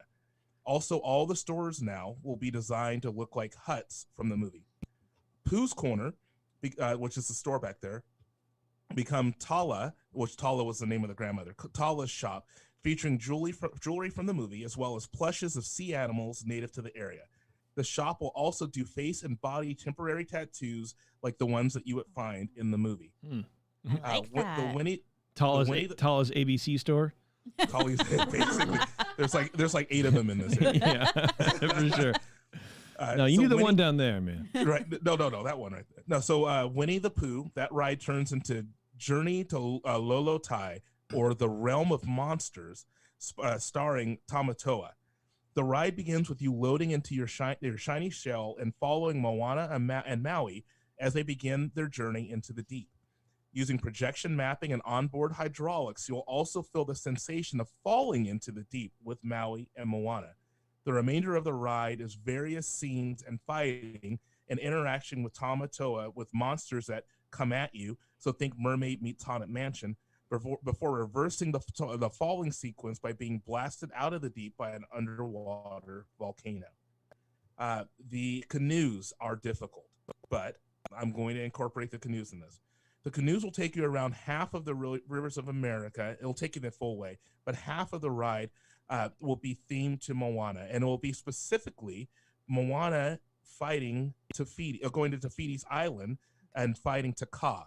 So you are going to be on a boat. The person who is your guide will either be themed as Moana or themed as Maui, and they will take you onto this journey. And on this journey, you will see multiple scenes and animatronics like what you would see when they were fighting Te Kā. But when you round the corner to go into Frontierland at the end of this, you are seeing Te Kā, who is now a beautiful island. The upper level of the Hungry Bear restaurant will now be an area for storytelling and authentic rug weaving, and the rugs will be purchasable. And the lower, why not? Why wouldn't they be? Why not? Yeah. And the lower area will be a new restaurant called Tui's and Sina's. That was Moana's parents' names. Here are some of the menu items. There's a chicken BLT, and if you want a vegetarian, it's called Hold the Hey Hey and Pua. There's the Heart of Te Fiti cupcakes, island punch and pork, pineapple, and bell pepper skewers, as well as a kakamora pineapple drinks and a coconut shell decorated like the pirates from the movie, the little coconut pirates from Moana. There'll also be Easter eggs within these cups, just like it is in the movie, where it will not only be Baymax thrown in every once in a while, but characters like Wally. Wait, Baymax is in the movie? Yes, if you look closely, when they first get onto the boat, it's a Baymax face on one of the coconuts. I did not know that. Yeah. So, but some of the cups will be Wally, some of the cups will be Mickey, so it'll be multiple things from Disneyland. But you cannot pick which one you get, because I don't want people buying 40 of them and selling them all on eBay. Yeah. Good point. So nighttime in the area is going to be extra fun when the tiki torches throughout the area are lit, and there will be Polynesian dancing, and the lava volcano at the far end will erupt nightly. There will also be pre-purchased tickets to a luau that will happen every March 26th for Prince Kuhio Day, which celebrates the birth of Prince Jonah Kuhio, who was the heir to the throne of Hawaii. Hawaii is actually a Hawaiian state holiday, and we're going to incorporate that into the area as well. That is my area dedicated to Moana. I am done. I like it. Very good, Terrence. I would definitely go to Montanui. I like it. Yeah. Absolutely. All right. Well, look, guys, what do you think? I don't really, you know what? I think we all won today. I think we all won. You know what I mean? Wow. Very nice. Thanks, man. There's a lot of Disney news to cover, guys. I want to try to run through it as much as possible, because we're, this is a long show. Yeah. As they are getting, honestly. Seem to be getting a lot longer these days, which is good. Let's see. I feel like the big news, Disneyland passes are back. Yes. Huge news. Huge news, my friends. The program is called Magic Keys, I guess, or something like that. And they're set to go on sale August 25th. The main amendment is visitors must now make reservations prior to visiting Disneyland Park and California Adventure Park. According to the Disneyland website, key holders, which is apparently what you're called when you're not AP, you're a key holder. Stupid. Can make the theme park reservations for ongoing visits, hold more than one theme park reservation at a time for different dates, save up to 15% on select dining and 20% on select merchandise.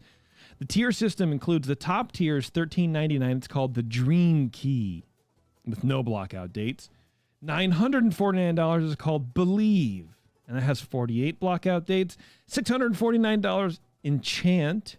It has 149 blockout dates, and $399 Imagine, and that's 218 blockout dates. Each key features a variety of admission days, pricing options, and savings on food and merchandise. If you obtain a Magic Key within the first 66 days, you'll receive a special welcome package along with a pin, a button, a magnet, and more, they say. Oh, I don't wow. know. And then starting September 1st, members will also get a limited time offer to experience the Starcade in Tomorrowland. And so, I mean, that's cool, I guess. My main problem, first of all, is the naming scheme. The key, instantly I thought of Children's Fairyland. If you've never been to Children's Fairyland, it's like a very, very small theme park for kids. Mm-hmm. But their whole shtick is you have a magic key that you stick in this box and turn, and it tells you a story of what you're looking at. Yeah. And immediately thought of that, but because I'm a Bay Area boy, I guess. Yeah. But then also, like, this naming scheme is literally the thing that we make fun of Disney the most on this, is their lack of imagination, no pun intended, when it comes to dumb stuff like Dream Key, Believe. It's just, they have 10 words that they put into a hat, and they pull it out, whatever they need to name, a new parade, a new cavalcade, a new fireworks display, or apparently annual pass replacement. Yeah. No. Can I play devil's advocate for a second? Sure, man, go for it. Okay. So I think that most people who are huge Disneyland fans love this. I think they will absolutely love the names. And it really does fall in line with what they're doing with the cruises as well, because it's like the Disney Wonder, the Disney Dream, the Disney this and that. And so I think they found something that kind of works and they're sticking to it. Now, I don't care. They could call it the Disney Take Your Money Pass. It doesn't matter. It won't change the fact that I want it. But no, I do understand what you're saying, though. Well, and I mean, you're sort of making my point there also with the cruise thing, and it's, you know, it's not even those. It's like I said, it's parades and stuff too. The shows are sort of falling in line with that naming scheme, and I just think it's very, for a company like Disney, it's very basic, and it's like, and also, we've heard all this stuff before.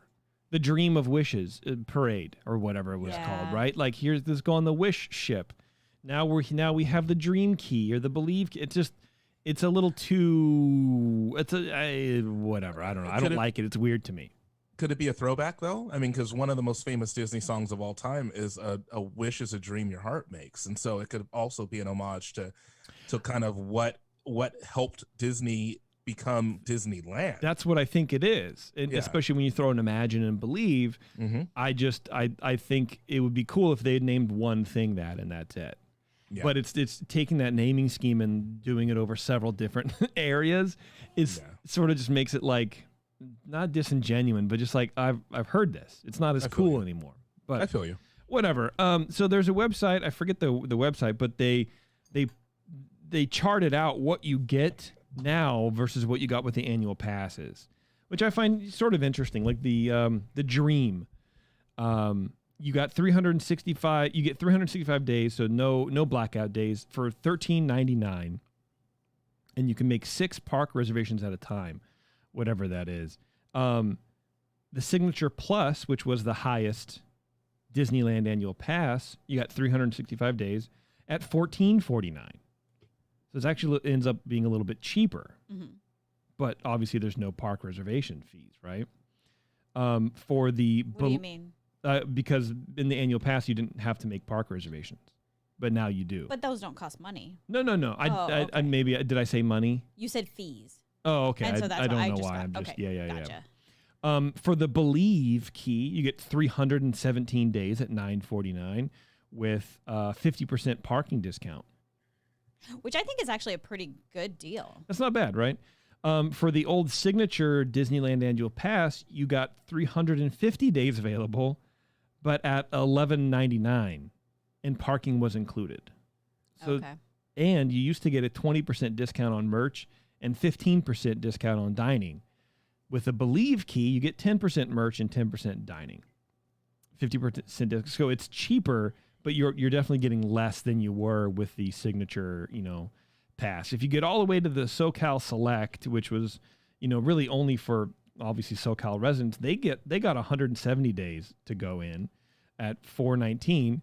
If you do the Imagine key, you get 147 days at $3.99, and you can only hold 2 park reservations at a time, which I guess I don't really understand. You can't just plan your trip for like 8 months in advance, because what maybe I didn't address is if you want to go into DCA, you have to have a reservation for that day for DCA. Wait, what? Yeah, it takes it totally removes the spontaneity of park hopping. You have to have a park reservation for both parks to enter both for each park separate. That's what I'm getting from this. Please correct me if I'm wrong in the chat or whatever, but that's what I'm reading, is that you need 2 separate park reservations to get into both parks in one day. I'm pretty sure that I read somewhere that there's an upgrade where you don't, because it allows park hopping after 1 o'clock. And so I think I read that somewhere where you can add it so that you can go to the same park on the same day. But the question I had, especially with the SoCal, or with like the top of the line one, if you can hold 6 at a time, you think of Jeff that we interviewed, who went to Disneyland 5,000 days in a row or whatever like that. Yeah. So if he books 6 days in a row, at the end of the first day, can he book for the day after the 6th day and just keep going every single day after that? I would think so. Yeah, and then also we don't know how long these reservations are even going to last. Like how long? I don't know if Disney's going to go to a permanent reservation system. I think this is a permanent situation, because I think that's how I think this is their shot in the dark at crowd control. Yeah. I mean, I would guess it's at least through next year. But I don't see why, because it's crowd control for now, but they don't actually care about crowd control, I don't think. Because if the reservation system was to keep less people in the park or to have a better understanding of how many people are there and then keep less people there, they're making less money. They don't want to do that. So I just don't really, after COVID is a thing of the past, hopefully, question mark, send. Yeah. I'm hoping that that it is just a thing that they're doing now so that they can kind of regulate everything now. But I don't see why they would need to regulate it past this. I don't get it. It's always been. Sorry, think, go ahead, Bev. Yeah. Well, I just want to weigh in on that. I think what they're doing is. Get on that mic too, please. I'm sorry. I think what they're doing is. I think we've read or they've said before, we've speculated, they don't make money off of annual pass holders. So I think by limiting the amount of days that you can reserve to be there, and I bet you can't. I bet you have to go your 6 days, and then after the 6th day, you can add on. I think they're trying to make it more difficult for SoCal people, for example, to just show up every day and take up space but not spend money. Yeah. I think they're trying to create an atmosphere where they're making more money, essentially. So do you think I guarantee you there will be a way to pay to add on extra days at some point. I agree. I mean, I think Terrence is right. There is a thing where you can pay, and I thought it was on the chart, and I just closed it. It was like $100 or $200 to park hop. Mm-hmm. So when you have you can have 6 reservations at a time. Is that only 3 days because you have to reserve each park? It's up to you, I guess. It sounds like. Yeah. Yeah. But what I don't like, and what there's, it's sort of like a common thread online. It's like it does take away that spontaneity. It takes away that fun, for me anyway, of like, I mean, park hopping. Let's just pop over to DCA. Let's see what's going on. Let's go get a beer. Let's go to Carthay. Yeah, let's go back. You can't do that anymore. But on the other hand of that thing, that's probably sounds more like SoCal people. I mean, we would go because we're like, well, we're here for 4 days, so we're just going to go everywhere. But if you know you're going down for vacation for 4 days, you're just going to get park reservations, for wherever you want to go. And you plan it out a lot like you have to do with Disney World, is figure out what you're doing and are you going to be park hopping or not. So maybe it's not that big of a deal. You can still go in and out of the park, like so you. I would imagine, yeah. If you have reservations for both, you can then park hop like we used to do. I think so. Yeah, you're not like stuck there, but I do think it's after a certain time. I don't know. These are the things we'll find out on the 25th. Very confusing. But yeah, it's a little bit weird, man, for sure. Speaking of, go ahead, Bev. Did you have something else to say? I was just gonna not even really elaborate, but just say like I just think that, as you said, there's a $200 or whatever upgrade fee to park hop. I think we're going to see more of this. I think this is the model that Disney is moving towards, and they've slowly sort of done that. Like, you have to pay for a Magic Band now. They used to give you that for free. You have to pay. I lost it. But so aren't they moving to like a super Magic Fast Pass thing that you have to pay for now? They're testing that in Disney World, in Disney Paris. There was Max Pass, which is another thing. Like, I think we're going to see more and more of this, and I think as Disney people, we just have to be like, all right, either you're in or you're out. You're in or yeah, for sure. I can grit my teeth and I can complain and I can just be really angry about it, or I can just be like, okay, well, this is something that I enjoy, and I just got to roll with it. Yeah. If I can afford it, I'll do it. And the chat's talking about crowd control and staffing and whatever, and like I get all of that, but it also I think means less jobs. If you have less people in the park, you know how many people to bring on shift that day. It's a cost-cutting savings that way as well, because I don't really think that there was a whole staffing issue if the park was too crowded. There was never really an issue. For me, the issue was always there's just too many damn people in the walkways. And like you were saying earlier, Bev, a large part of that was the SoCal people that would just go and hang out. In the afternoon after work. So you just sort of like get rid of that crowd. You make them pay for it, but you give other people a chance to take up that room first if they're planning on going. So I think it'll be a different mix of SoCal people and we'll see what happens. I don't know. What I like is that interesting. They are still letting you pay monthly. Yeah, that is good. That is good.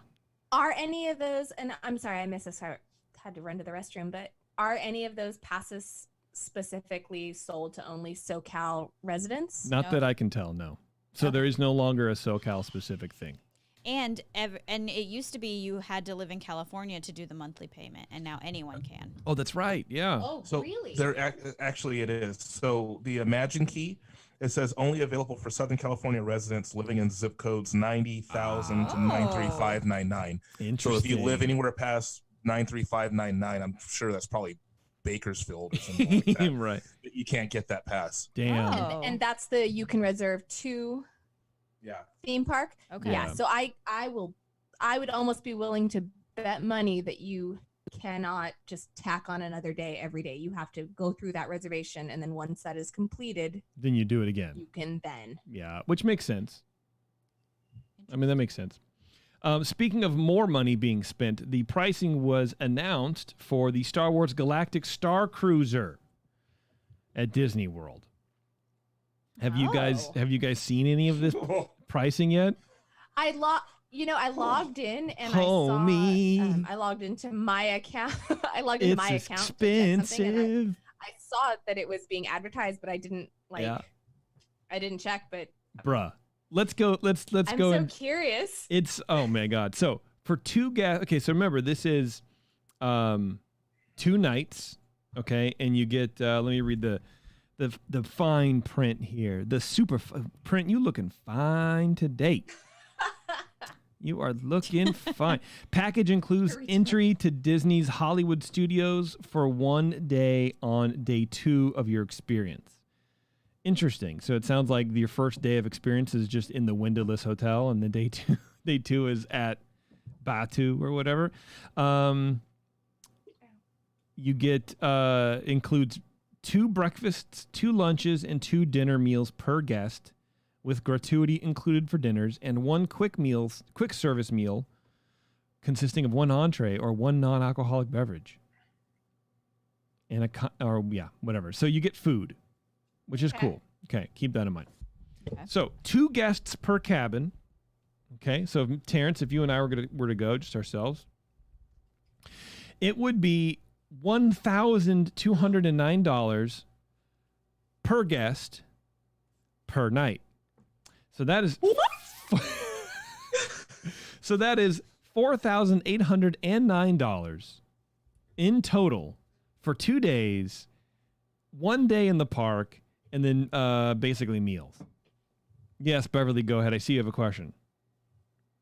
I'll use myself and your family as an example, but we are a family of 3. Okay. So does that mean we pay for a separate room for our child? I think there are 3 guest cabins. So the next pricing is 3 guests per cabin. Oh, I'm sorry. Okay. That's okay. Which is 2 adults and 1 child. Okay. Okay. That's what's that pricing? $889 per guest per night, or a total of $5,299. Get out of here. 3 adults, 1 child. So maybe I don't understand your circumstances at that level, but that's maybe you beyond have an me. older kid who's 18. Yeah, maybe we'll do that. Well, also a child is under 10. Oh, well, don't forget, right? So at 10 and up, you're an adult in Disney's eyes. So this could be, if you have an 11-year-old and a 9-year-old, this could still work for you because he's an adult. 4 guests per cabin, $749 a night, or $5,999. No. That is $6,000 for for 48 hours. Yeah. I don't care. Give me all the meals you want. That is, for me, My can't do it. Entire vacation to Disney World. Yeah. Is flights included on property is less than half of that. Yeah. No, you could definitely stay for 5 days at the Walt Disney World Resort on property at one of the fancy ass hotels, go to a fancy dinner, get your tea with your champagne. Get your drink on. Get your drink on all day long, every day, for the same amount of money that you're spending for 48 hours and a half day at the park. And 24 of those are in a windowless place. Yeah. And blue milk with every meal while you're on that thing. It's look, man, I'm not gonna lie, it's a lot. That's a lot of money. I was definitely not expecting that pricing. I was definitely not. I mean, you know what? Because the friggin' Californian Grand Hotel Casino and Resort or whatever it is.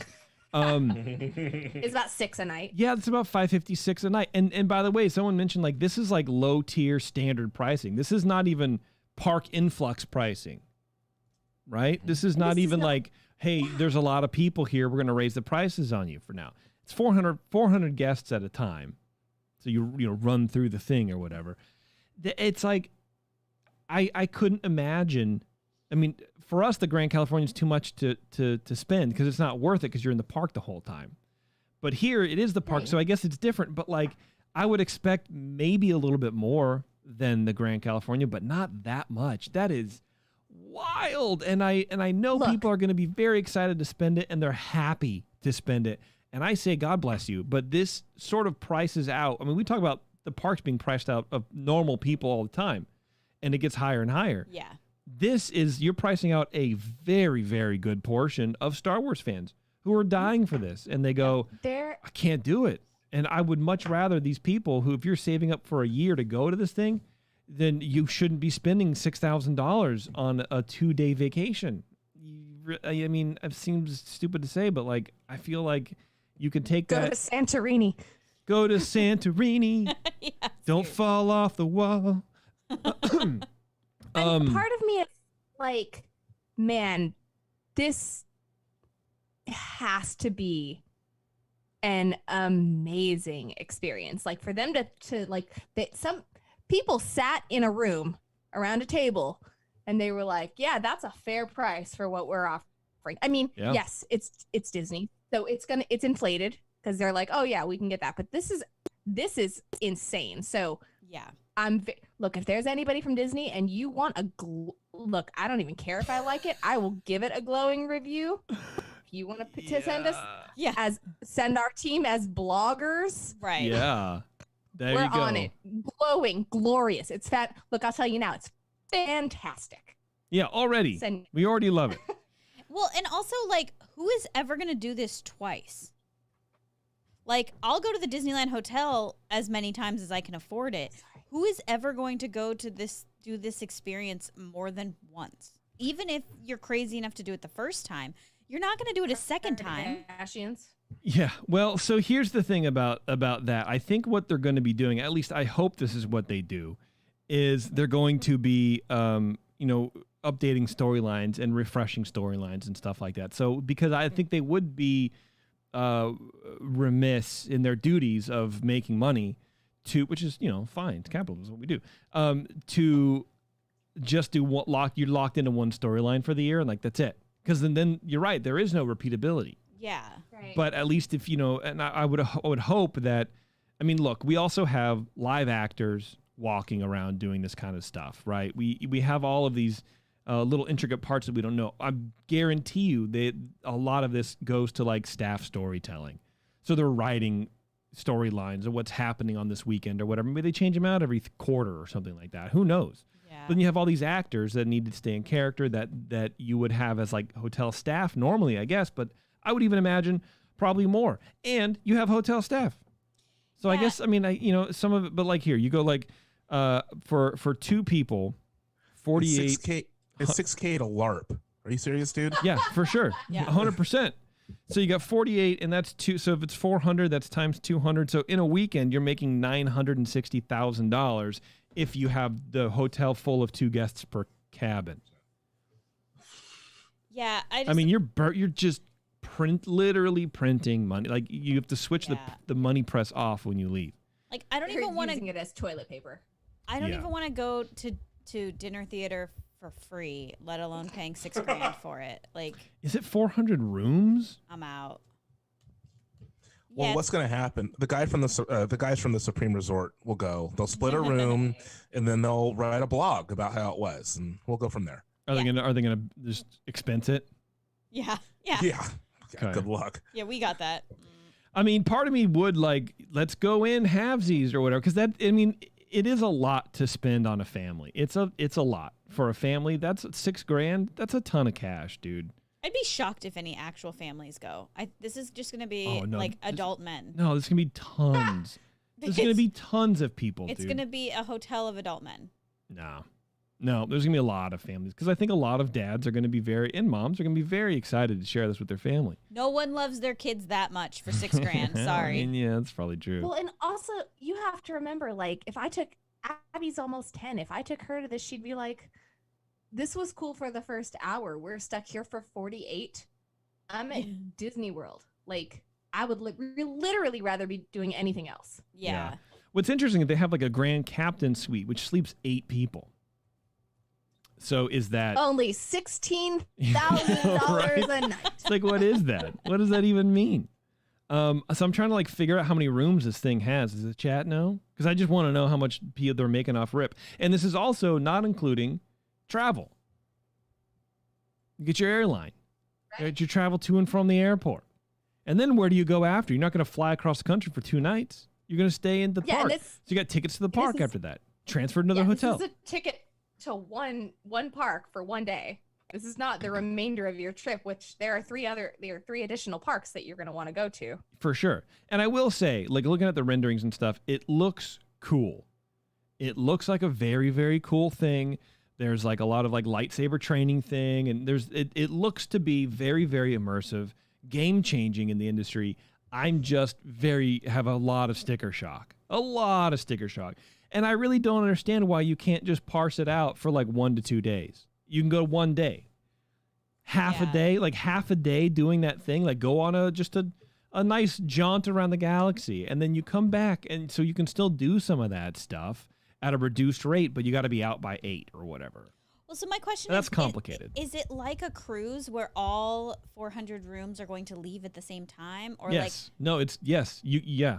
And then they clean the whole hotel, and then everybody else comes back in? I say yes very confidently. I don't know. I think so because of the storylines, because you're in there for 2 days with a specific storyline.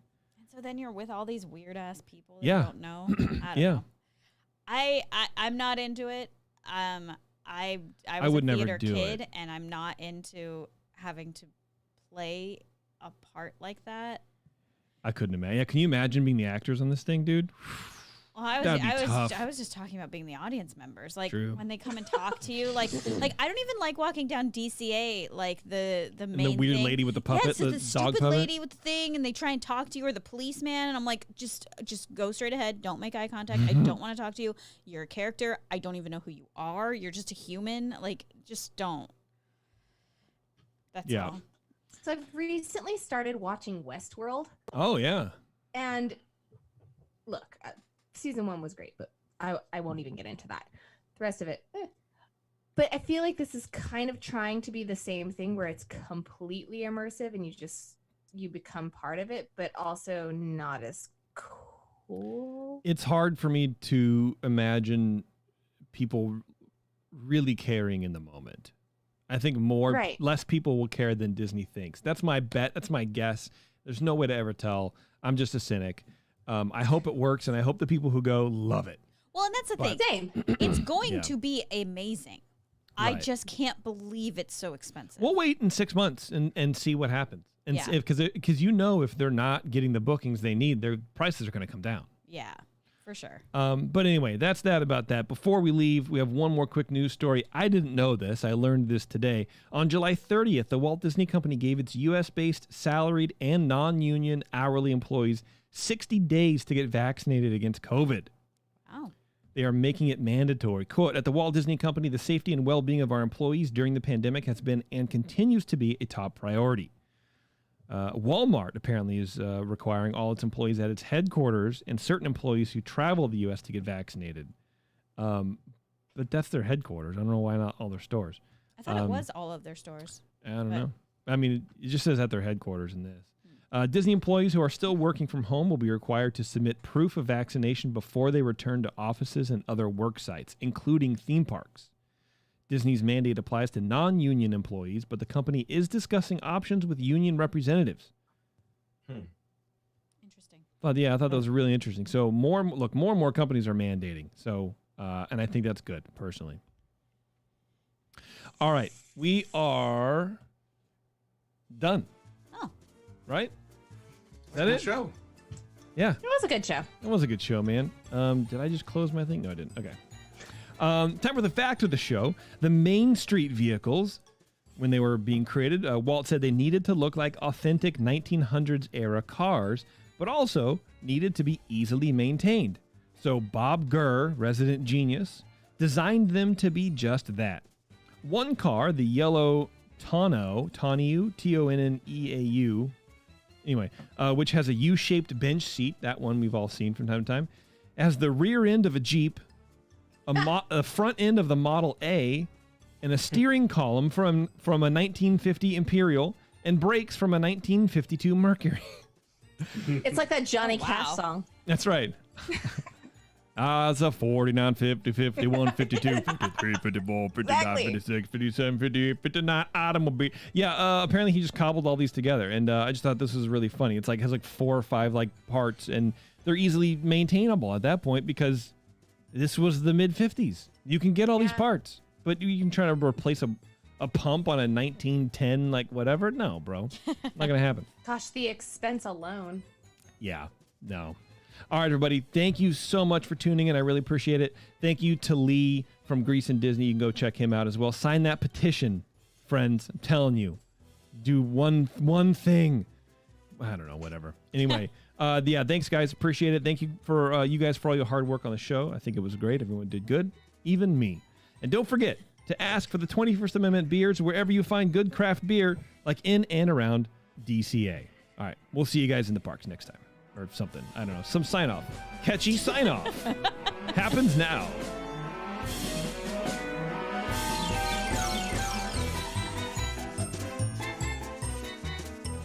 Oh, I did forget to tell you. I forgot. Hold on. we're gonna do the whole show again. We're gonna do the whole. I didn't record any of it. I'm gonna play. I'm gonna play 3 to 4 minutes of Pyramid the Eye of the Ears. Oh, that's right. Yes. I'm gonna do that right now. So if you guys want to stay on, you can listen to it. All right, we'll do it right now. Shut up, Trumpy. No one cares. All right, here we go.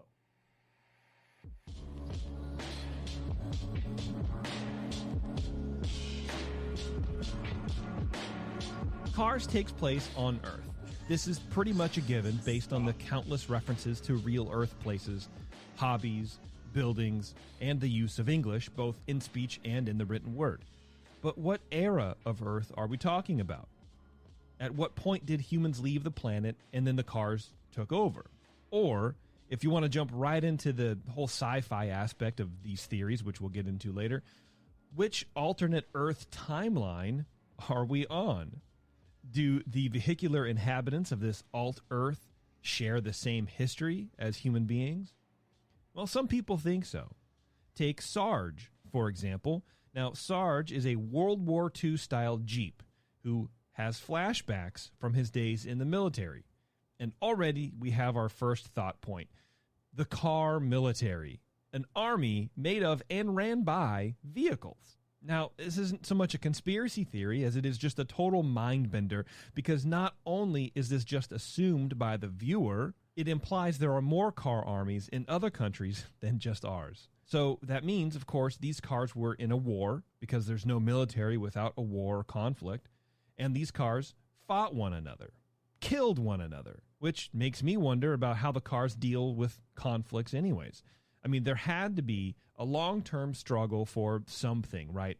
Resources, borders, maybe even an argument over, I don't know, drum versus caliper braking systems in order for one country to create a military. And what went down for the respective militaries to be deployed. I mean, at one point, Sarge remembers the Battle of the Bulge, which was one of the last battles of World War II. The Allies fought against the Germans. This lends credence to the Carniverse, which is my universe, word that I just made up, to the carnivores paralleling our own timeline. If that's true, and if the car allies fought car Germans in World War II, does that mean there were car Nazis? Just what did car Nazis stand for or against? Did the Hitler car also do watercolors? Did he also have syphilis and a drug problem? An entire country of cars who want to destroy other cars based on what oil they used? I don't know. It's confusing to me. Addressing the actual conflict, how did the cars shoot guns at each other? Are the guns anthropomorphic as well, or is it just the cars? If there are army jeeps like Sarge, it stands to reason there are other wartime vehicles like tanks and bombers and motorcycles and all that kind of stuff. And the thing about wartime vehicles like tanks or the Jeep is that they are made for the rigors of the terrain of the battlefield. They're invented specifically for one purpose. And if we are, again, assuming the citizens of Cars Land have mirrored our own personal histories and technological timelines, this means that Sarge was made. He was created. And if there is a car lab creating cars and whatnot, who runs it? We'll get to that a little bit later. All right, well, anyway, there's a little bit left, but that's it. I need help. I'm broken. That's good. I think it's good. That was like Terrence and I are over here having like a conversation about it, like a real, like legitimate conversation about what you're saying. Good. It was like that was pretty interesting. All right, great. All right, well, oh shoot, wrong one. Stupid. Come here. There you go. Hey, there we go. Let's get out of here then. All right, thanks guys. Appreciate it. If you want to hear that, go to patreon.com/earsup, sign up for the $5 level, and you will hear the whole like 25 or 30 minutes of me asking questions to my microphone. All right, everybody. Thanks a lot. Bye.